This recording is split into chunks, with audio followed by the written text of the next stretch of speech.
Hi, my name's Dr. Jeff Hester, and I'd like to thank the FEA for an opportunity to talk to you today about my concerns and perspectives on trying to open schools this fall in Virginia. Now, I'm not from Virginia. I am from Arizona, and it's kind of interesting because one of the things when I look at Virginia is I see something that looks an awful lot like Arizona looked like just a few weeks ago. The first thing that you have to worry about when you talk about COVID is the fact that it's a disease that takes a long time. You become infected, it can be a week before you start showing symptoms. It can then be another fair part of a week before you get to the point that those symptoms are bad enough that you get tested or admitted to the hospital. It can take time from then to get tested and those numbers finally reported in the statistics that show up. What that means is that with COVID, there tends to be kind of a 2 or 3 week lag between what you see in the numbers and the infections that are actually happening. Uh, the consequence of that is serious. Here we've got the numbers, the number of reported cases per day in Virginia. I'm sure that everybody has seen that curve before. This red curve is showing you when those people were actually infected, though. So, for example, someone that shows up in the statistics today was actually infected back here. That makes it extremely difficult to manage this thing because you're making decisions on the basis of information that's already a couple of weeks old, and you're not going to be able to see the impact that your decisions had for another 2 or 3 weeks after that, which means that you just can't get in a hurry when you're dealing with this thing. It's getting in a hurry that gets you in trouble and has gotten state after state after state in trouble. Okay. Yeah, we just don't know. Right now in Virginia, we could be doing that. You could be doing that. You could be doing that. We don't have the data to say. All right. So with that in mind, here we're looking at the last few weeks of Virginia data. First thing you notice is that those numbers are pretty flat. Numbers infections a few weeks ago were pretty flat. That tells you something interesting. It tells you that one person is giving it to one person is giving it to one person. It tells you that a thing called the replication or the reproduction number, rather, R is equal to 1. And what that looks like is that there's someone who gets sick and they give it to one person and they give it to one person and so on and so forth. R equals 1. R equals 1 is going to turn out to be a really crucial number for us because, again, if the reproduction number is 1, if each person is giving it to just one other person, then the number of new cases each day remain flat. It's a steady state. If you look at what's going on in Virginia, you've got about 63 confirmed cases per day per million. So that was how many people were being infected a few weeks ago. At that level, had you opened schools a couple of weeks ago, you would have had maybe 2 COVID positive people on a 1,000-person campus. Over half of those will be asymptomatic or pre-symptomatic, which means that there will be no way to tell that they're there, but they'll be there. Consequence of that is that COVID spreads. I'll just cut to the chase here. The major culprit is close-up person-to-person interactions for extended periods. Crowded events, poorly ventilated areas, and places where people are talking loudly or singing in one famous case maximize the risk. Person-to-person interactions for long times, crowded together, stuck in rooms that are poorly ventilated, people talking, singing, are the places that COVID likes to reproduce. If you look at that description, that's a pretty good description of a classroom humming along the way it needs to. In other words, when you look at classrooms, classrooms are pretty well petri dishes for COVID. What that means is that schools, there will be transmission at schools, and as the numbers go up, the reproduction number will go up as well. And so now, just instead of giving it to one other person, people are going to start giving it to more than one other person. Now you're in a situation, you might remember the old commercial with the actress selling shampoo that says, I told two friends and they told two friends, and so on and so forth. Well, here's what that looks like.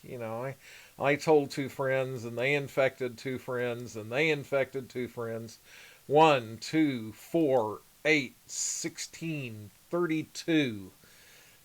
This is now what's called exponential growth. Each step, you don't add some number, you multiply by some number. If you look at exponential growth, here's what exponential growth looks like. For a long time, it looks like there's just nothing happening. Yeah, no problem, no problem, until all of a sudden, boom, it's through the ceiling. And if you happen to be in a situation where you are down here imagining that this is really what's going on, when in fact you're up here somewhere, then you can get yourself in serious trouble in a big hurry.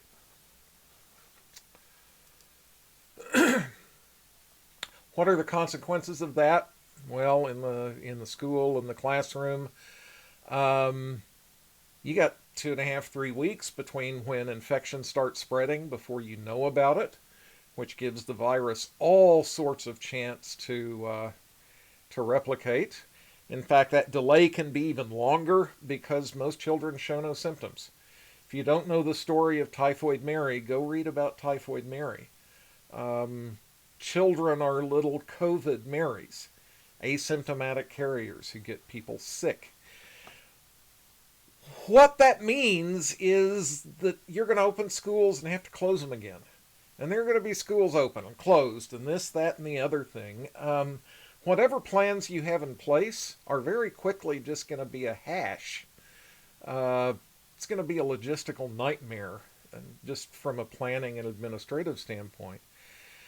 But of course, the real concern is for health. You've got this going on in a place where you've got faculty and staff, many of whom are going to be older, immunocompromised in various ways. How are you going to tell people to walk into classrooms where they know good and well that there is a good chance that COVID is going to be spreading, knowing that should they get it, they're not going to be asymptomatic. It's going to be a threat to their lives.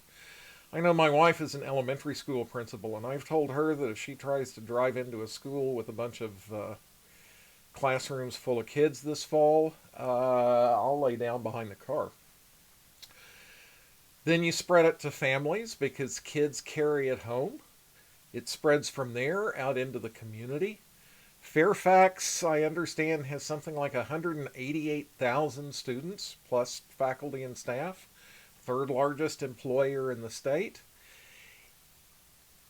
If Fairfax schools start doing something that spreads COVID, you're going to wind up having a profound impact on the health of the state. There are going to be people who die. And they'll die not because they were on campus. They will die because the chain of infection that got them ran through a campus. So those are the stakes. All right, I have to mention this. The American Academy of Pediatricians the other day came out with a statement that was saying, oh, kids are harmed by not being in school. Yeah, kids are harmed by not being in school. That is a true statement. COVID doesn't care. COVID writes all the rules right now. COVID doesn't care about that. COVID doesn't care about anybody's convenience. COVID doesn't care that we're tired of it. COVID writes the rules. And so they're right. It is better for kids to be in school, and that statement, along with $5, will get you a cup of coffee. Although many questions remain, they say the preponderance of evidence indicates that children and adolescents are less likely to be symptomatic and less likely to have severe disease from an infection.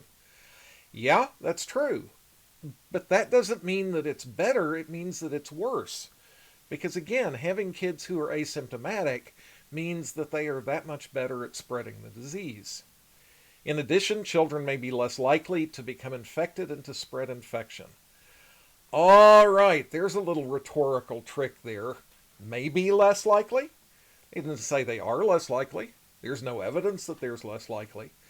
That's what's called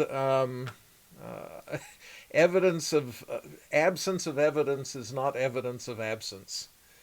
In fact, there's a lot of evidence that says that kids can spread the disease. For example, in Oregon right now, they're finding that the group that is seeing the fastest rise in infections are kids under 10.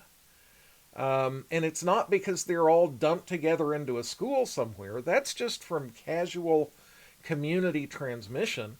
Think about what's going to happen when you do dump them together into big rooms together, along with teachers. We know that the children have heavy viral loads.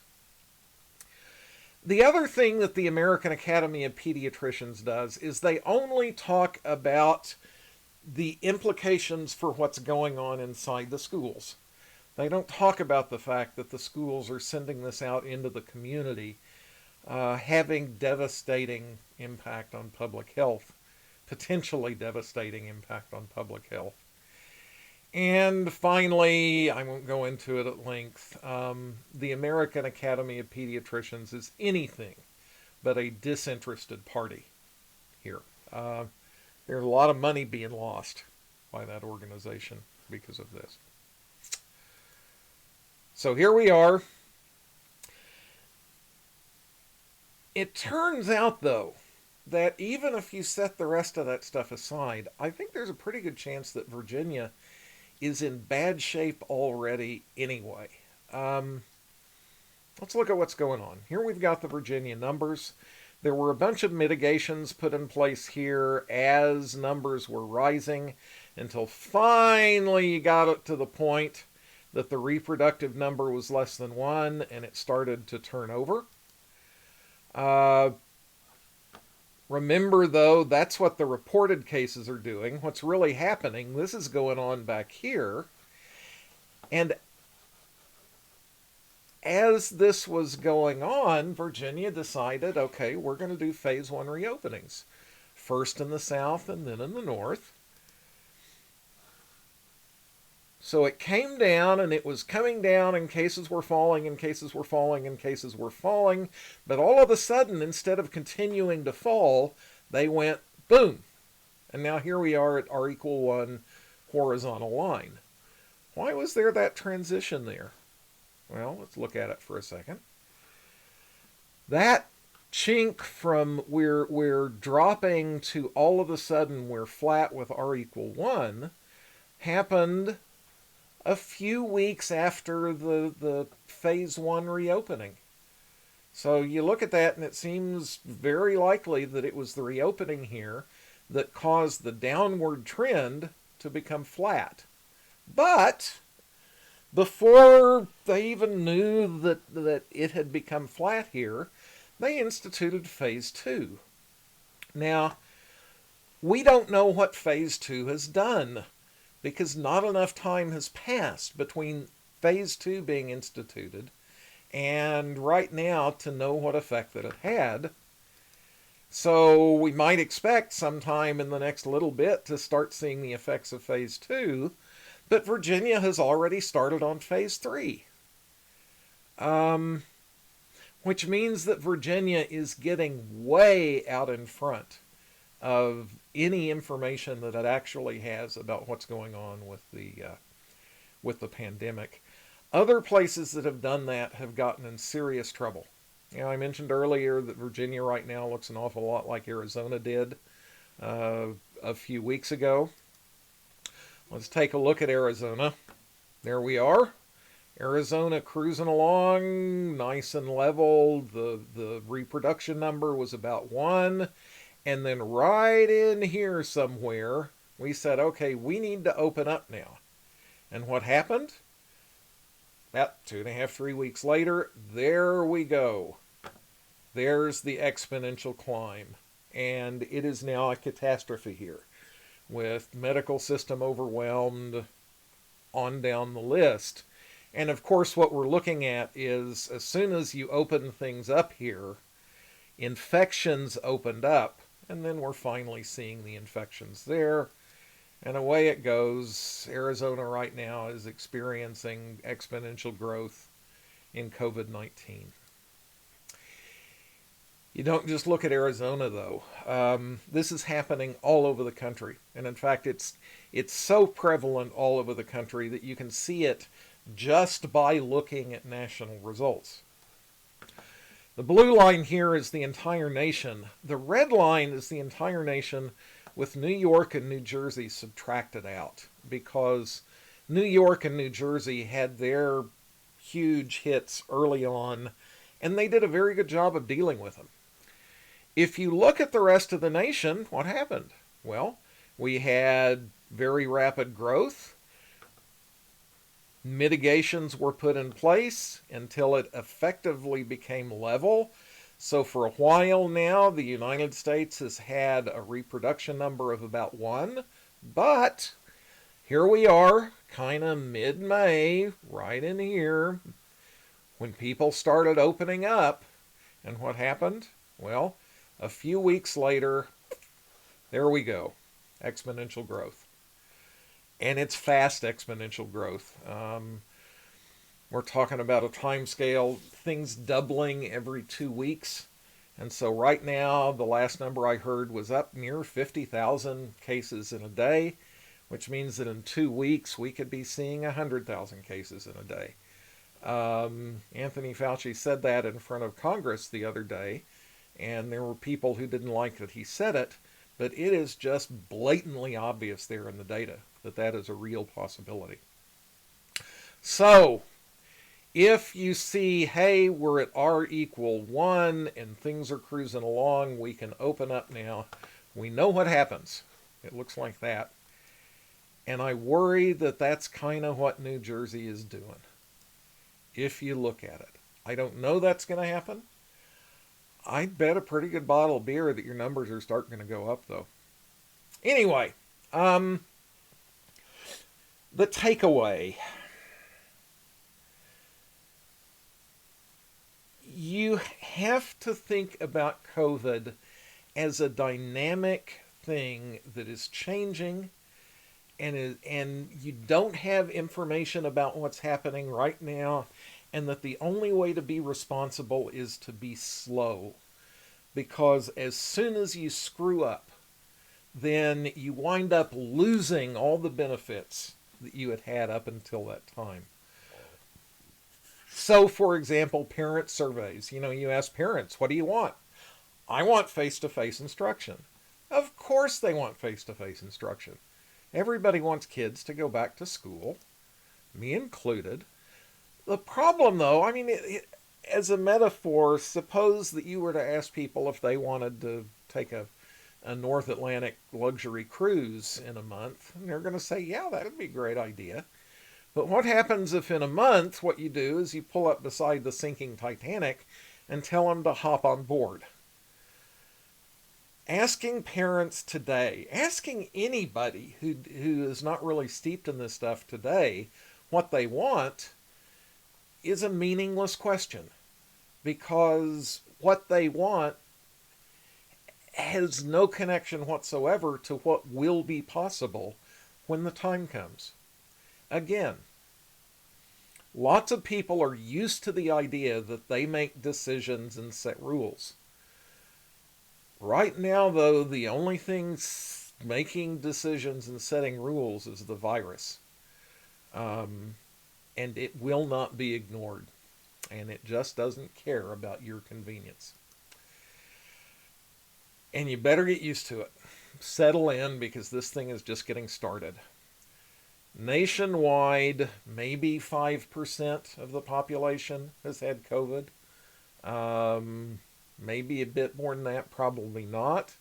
Estimates are that 70% of the population will have to have either had it or been vaccinated before we get herd immunity. which means that we're less than 10% of the way through this thing. And we have no choice but to play by COVID-19's rules. So if you want to think about what's going on, we're playing a ball game and we're in the bottom of the first inning and we're getting shellacked.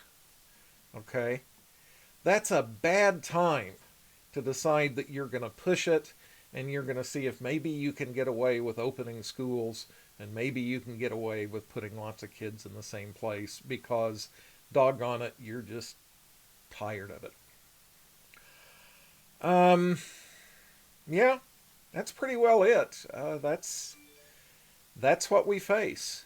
And the only thing we can do is write it out the way that COVID demands that we write it out.